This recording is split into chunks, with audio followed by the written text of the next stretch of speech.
Hey guys, today's video is going to be my August favorites and fails. I actually had plans to film this in my living room. I want to switch it up from time to time, maybe do a different background. I feel like it can get very repetitive to see the same background over and over. I like to film in this room because the lighting is very consistent and our house doesn't get a ton of natural daylight, especially during the fall and the winter. It's dark the majority of the day. So while we still have like those last few weeks of summer, I want to take advantage and maybe film in the other room. The only thing is it's going to thunderstorm today while I'm filming. So hopefully I can get in there and do another video in there very soon. Anyway, I hope you guys are doing well. Today's video is going to be my August favorites and fails.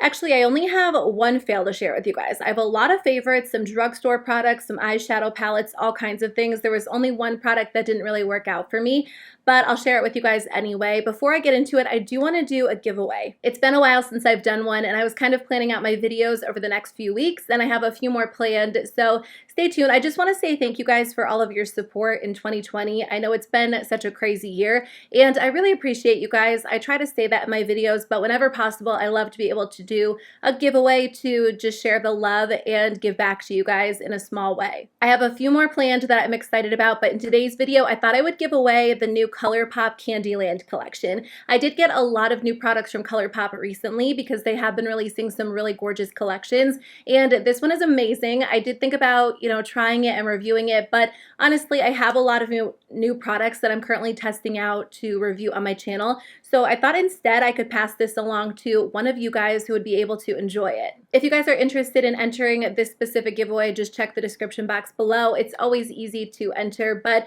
I do have some other fun products planned to give away over the next few weeks if this one doesn't appeal to you. But I hope August is going well for you guys. Thank you so much for watching my videos this month and all of 2020. It's so appreciated. Let's jump into it and I'll share all of the products that I've been loving this month. So I have two different eyeshadow palettes that I've been loving this month. The first one is the one that I have on my eyes today. This one is the Mel Thompson Sydney Grace Tiny Marvels palette. I did do a get ready with me on this palette. I used the pink tones in here, so I'll link it below. I think I have a get ready with me on the majority of the products I'm talking about, or like a review or something similar, so I'll link any related videos in the description box, but this palette has become an absolute favorite. Mel did an amazing job with the colors in this palette. I feel like every time I use it, I get a completely different look. Like I said, I've been doing like a lot of pink toned looks, but I've also done some green looks. The look that I'm wearing today is probably something I wouldn't think to do because I don't have a lot of these colors in my collection. I was kind of trying to match the shirt that I'm wearing today, but I love it. It's so different. At least for me. I don't typically wear a lot of these shades on my eyes, but I think that's why I love this palette so much. It kind of allows me to tap into my creative side, and because I am home so much more than normal, I feel like I've been playing with colors that I wouldn't normally wear, and this palette makes it so much fun. I've heard from a lot of you guys who say this is your favorite eyeshadow formula, and I can totally see why. The matte shadows are so blendable. They do not skip on the eyes at all. They blend out like a dream. They're pretty powdery, but I think that's why they do blend so well, and I always like to mention that because for me, I don't mind a powdery shadow that blends well, but I know some people don't love a super powdery shadow. So it depends on personal preference, but I'll take a little bit of powderiness because the blendability is next level. The metallic shadows are so intense and rich and vibrant. I mean, obviously you can see on my eyes today how vibrant they are, but I love that you don't have to build them up. You get one swipe intensity, so they're incredibly easy to work with, and they just look amazing. So I really do love every single thing about this palette. I don't have one complaint about it. It performs perfectly. So if you like Sydney Grace eyeshadows, or you like this color story, or you like Mel, I think you'll enjoy this palette. Mel just did an amazing job and I'm enjoying it so much. The other palette that I've been loving this month is something I think I've actually been using since July. I haven't done a get ready with me on this palette yet, and I do want to do like a 3 looks 1 palette because for me, this is the perfect summer transitioning into fall palette. This one is the Natasha Denona Bronze palette. This is the third Natasha Denona palette I have in my collection. So I have Bronze, Love, and Sunrise, and I would actually rank them in that exact order. By far, this is my favorite and my most used. I was kind of waiting for her to come out with like a smaller version of a neutral palette. Initially, I had hoped that she would do a $65 version of Biba because the Biba palette is $129, and I feel like that's too much for me. I hear amazing things about it, and when there is a sale, I consider it. The reason why I think this one appeals to me so much more than Biba is because this one only has 5 matte shadows and the rest are shimmers. And when I look at a palette, I personally love to see a bunch of shimmers or duochromes or metallics because those are my favorite to wear. That might not be a selling point for you. If you prefer matte shadows, you'll probably want to skip over this one because the majority of shadows in here are not matte, but the metallics in here are so gorgeous. They're the most beautiful bronzy tones that I own in my collection. There's something about her metallic formula that is so unique. It looks so smooth on the eyes. It's easy to work with. And I feel like when I use one of her metallics and I do an eyeshadow look, even a very basic eyeshadow look, it appears that I spent more time on my look than I actually did because her shadows just sparkle in such a pretty way. I don't know, I've never really been someone who's bought into the Natasha Denona hype. I'm someone who will use like a $3 quad because I love all different eyeshadows, but there's something special about this palette. Even though the color story looks pretty basic, if you wear a lot of bronze and warm tones, you will love this. And for me, I feel like I could get rid of all of my other warm toned bronzy palettes because I have this one, and I can't imagine I'll want to use another one over it. So I don't know if that means I officially bought into the hype. I'm still not on board with buying one of her full-size palettes, but this is my favorite Natasha Denona palette purchase and probably one of like my top 3 palettes of the year. We'll see when I do my final ranking of 2020, but I'm just loving it so much. All right, let's talk about a few complexion products. So every summer I pull this out and I rediscover it as a favorite. I usually buy a new one each year because I do end up going through it. But this is the Urban Decay All Nighter Waterproof Setting Powder. Now I haven't been using this as much this summer because I am spending a lot more time at home, but this is the best mattifying setting powder. I know I always talk about the Too Faced Peach Perfect, which is my go-to, but I'll use that one all year round because it's not overly mattifying. It will lock my makeup into place, but I do feel like my skin, it looks like skin when I wear that. The reason why I don't use this one all year round is because it is so mattifying that during the winter, I almost said summer. During the winter when my skin is not as oily, it can be a little bit much. I'm always amazed by how good my makeup looks at the end of the day. And if you use this with a long-lasting primer and a setting spray, your makeup will not move all day long. So if you're in need of that these days, a lot of you guys told me you still wear like a full face of makeup and you have a mask on top, this might be a good option for you. So when I'm taking the time to do my foundation these days, which is not every day, there are days where I'll skip it and days where I'll do something really, really light. But when I do want to wear a foundation, I've been using the ColourPop Pretty Fresh Hyaluronic Hydrating Foundation. I did do a full review and wear test on this product, so I'll link it below. I think that I got this maybe in like the beginning or the middle of July, so I've been wearing this since then. I do have it on today, so today I mixed the shades Light 50W and Light 70W. I just used a small amount of Light 70W, so Light 50W is kind of my go-to shade. I just have like a little bit of self-tanner on, so I just wanted to match the rest of my body. But I just love this foundation. The texture is perfect. It's definitely going to be my go-to heading into the fall as well. It leaves my skin looking so smooth and so fresh, just like the name implies, but honestly, it really does. I love how it looks on the skin, and I feel like it doesn't look too heavy or too cakey, but it does, blur the redness, cover any acne scarring that I'm dealing with. You can build it up in certain areas, but it looks great. If you guys like the Pretty Fresh Tinted Moisturizer and you like how that looks on your skin, but you need more coverage, this is going to be such a great alternative. I've never found a hydrating foundation that I feel like I can wear all day long because a lot of them break down on me or my skin is insanely oily by the end of the day, but this one wears so well. So if you're interested in seeing how it applies, what it looks like, I'll link my review below, but it's still been a favorite of mine. It's so good. Alternatively, I did try a new foundation this month that did not work out for me. This is the Too Faced Born This Way Matte Foundation. So this is my one fail of the month. Again, I included this in a wear test or a get ready with me video, and I've worn it a few times since then because that was my initial first impression of the foundation, and my follow-up thoughts are even worse. This foundation claims to be oil-free, oil-controlling, waterproof, and transfer-resistant. I mean, I would think the only claim that's true is the fact that it's oil-free. It's definitely not oil-controlling. My skin gets insanely oily by the end of the day with this product.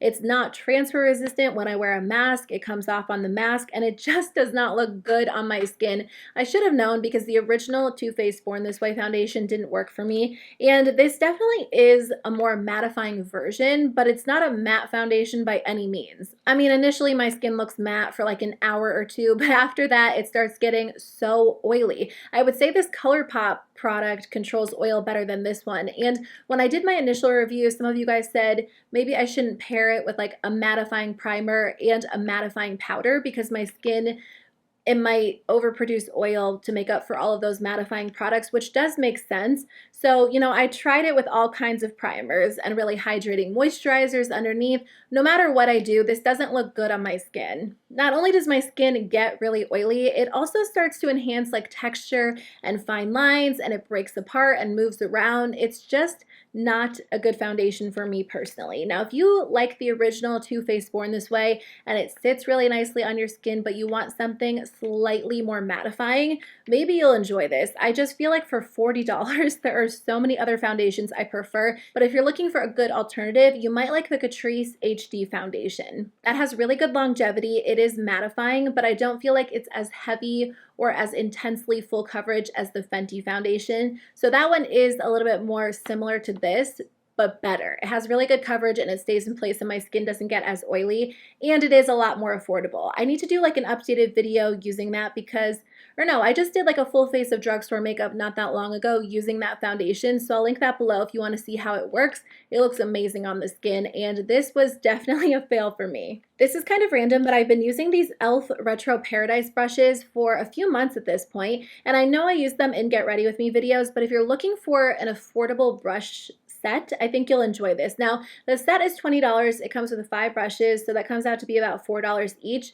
Usually you can get a discount code for e.l.f.'s website, and I think you can also get this at Ulta and Target. e.l.f. has so many brushes and brush lines, and some of them feel a little bit different than others. These are extremely soft. If you guys have tried their beautifully precise brushes that come with the clear handles and the white bristles, that's what these remind me of. The face brushes alone are so good, and I wish they sold them separately because I would totally buy this powder brush again. I love using it as a bronzer brush, a blush brush, and an all-over powder brush. I've washed these a bunch of times and they've just held up well. I also like this one for foundation, but also for powder, and then the eye brushes are great too. So I just wanted to mention this because I've been using it so much in my videos. I think it's a good option. I do have a few other e.l.f. products. I'm planning on doing like a roundup and sharing the best new e.l.f. releases because they've released quite a few products over the last few weeks. But I don't think this product is brand new. It's new to me. It's their Wow Brow Gel, and I love this. This brow gel has fibers in it, so it does make your brows look really voluminous. It kind of reminds me of the Essence Make Me Brow, but I like this one better because it's a little bit more of a dry formula. The Essence Make Me Brow can be a little bit wet for me until it starts to dry out. I just feel like it can make a little bit of a mess. It takes forever to dry down. So because this one is a little bit more of a dry formula, I feel like if I'm in a hurry, this is perfect. I've been doing a lot of like very simple makeup looks. Sometimes if I skip foundation, I'll just do my brows and wear mascara, especially if I'm like wearing a mask and running out the door to go grocery shopping or just run a quick errand. This one just combs through my brows well. It deposits a little bit of color. It makes them look really fluffy and voluminous, and I've just been enjoying it. It works really well. It's actually, I don't want to say it's replaced the Hourglass Brow Gel for me because I haven't been using it that long. I've been using it for a few weeks, but I have been reaching for this one over my Hourglass Brow Gel, which I do feel like says a lot. So I'll keep you posted and let you know if it becomes an actual replacement. The last e.l.f. product I wanted to mention are their new Bite Size Face Duo. So I do have 4 shades. I'm planning on trying the other ones because I want to be able to let you guys know if they're all good. I'll swatch the ones that I have for you guys. I definitely have some of the lighter shades and a lot of like the warm toned blushes, which are kind of my go-to for summer. I'm wearing using Cantaloupe on my cheeks today, both the blush and the highlighter. I was so excited when I saw they released these because I love the bite-sized eyeshadow palettes. So they come in very, very similar packaging. I would say the formula is actually pretty similar too, except for the fact that you can use these on your cheeks. The other ones you might be able to as well, just depending on what shades you got, but each pan is a little bit bigger and they are big enough for a brush. When I initially saw the photos, I wasn't sure if I would be able to fit a brush in them, but you can. Like the blush brush fits in there perfectly fine. You just kind of move it around, and a highlight brush fits in there without any issue. So typically I will apply the blush and then just apply the highlighter, but you can mix them together. I really like these. I think the blushes are nicely pigmented, so you can apply them with a light hand or you can build them up. Now I don't have all of the shades, and I did purchase the darker shades so that way I can see if they would be great for all skin tones. The darkest one I have is pomegranate. The pink in here is pretty pigmented, and I do feel like you can build it up to be pretty intense. And the highlighters are nice. I like the highlighters because they're not blinding highlighters. Although, again, I do feel like you can get a pretty intense look, but it's not like the Ofra highlighter formula, which I do like, but generally day to day I prefer a little bit more of a subtle highlight, so I think that these are nice.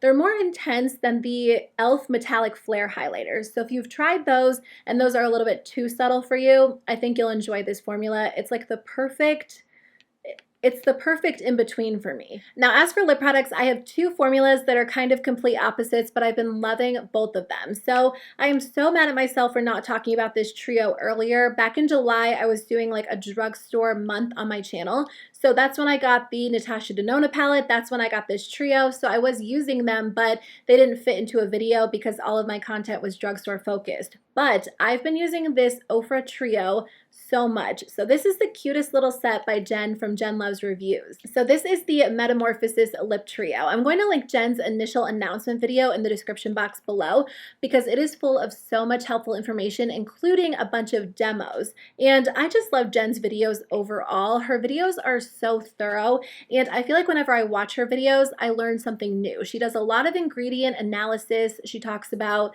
you know, the products and the brands in depth, so I feel like I'm able to get a lot of information about a product so I can decide for myself whether or not I want to actually buy it. I also enjoy her commentary videos because I feel like she keeps a really open mind when she's discussing different topics and situations in the beauty community. So she is just one of my favorites. I've been subscribed to her for years and years, and I just love her. So anyway, she did come out with this trio with Ofra. First of all, Ofra does make my favorite liquid lipstick formula. They stay on the lips really well, but they're not incredibly dry or uncomfortable, especially compared to a lot of other liquid lipstick formulas. So of course, I do love the formula of this trio. I think that Ofra's lipsticks are amazing. So you can totally wear these on their own. They are sold separately, or you can purchase them as a set. So I'll link them in the description box below. I believe Jen has a coupon code, which I'll also put below as well. But what's nice is if you are someone who always feels like your lipstick needs to be altered just a little bit, this trio will be perfect for you because you can use this alongside of any of your lip products. So for example, if you're wearing a bright red and it's a little bit too intense for you and you want to tone it down a little bit, you can take some of this lightest shade, pat it in the center, and kind of blend it out, and you'll be good to go. If you're wearing a shade that is maybe a little bit too light and you feel like you want it to be slightly more dramatic, you can mix in one of the darkest shades as well. So Jen did a bunch of different examples in her video, which I'll link below. For me, out of the three, I mean, I've been wearing the shade Refine on its own because I just think it's such a pretty color, and it will definitely be one of my go-to shades during the fall season. So this one's great on its own. I mean, obviously you can mix it in with other shades as well, but I love the shade Revive because I feel like a lot of the time my lipsticks are just a little bit too dark. So this one is perfect because you can just take it and dab a little bit in the center. I mean, I'm wearing a pretty light lipstick today, and then just blend it out. And then it just kind of lightens things up. And this one obviously mattified this because I am wearing a cream lipstick. I actually wear matte liquid lipsticks on top of cream lipsticks all the time. Not only is it more comfortable, but obviously it kind of turns that cream lipstick into something a little bit more long wearing. But I'll definitely be sure to use these in some upcoming videos as well so you guys can see how they work, how they apply. But I've just been enjoying this little set, and I think Jen did an amazing job with them. So I love these. I definitely wanted to mention them because I've been using them since since July. The other lip product that I've been wearing a lot this month is the ColourPop Luxe Lip Oil. So I have the Cactus Blossom set, which does come with 5 different options. I will swatch them for you guys.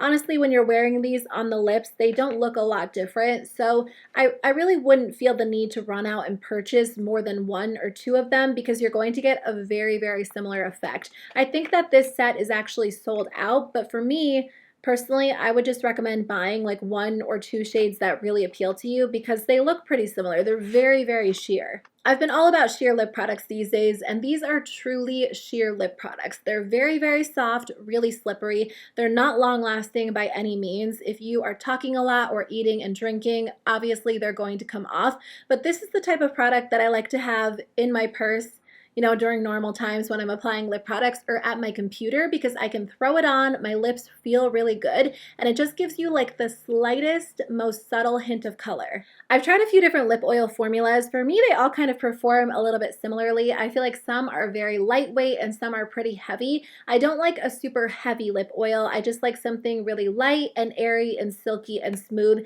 and I think that these are a great option. So if you do like lip oils, you can't go wrong with these. They honestly provide just a hint of color, so don't expect anything too intense, but that's why I've been enjoying them. They're just subtle and easy to wear. So those are all of the products that I've been loving this month. Thank you guys so much for watching. I hope that the rest of the month goes really well for you guys. I know that it's almost over, but I hope you enjoyed the last few days. Let me know if there's anything you want to see on my channel during the month of September, and let me know what you've been loving during the month of August, whether it is beauty or lifestyle or home related. I would love to know, but I'll see you guys very soon with a new video. Bye.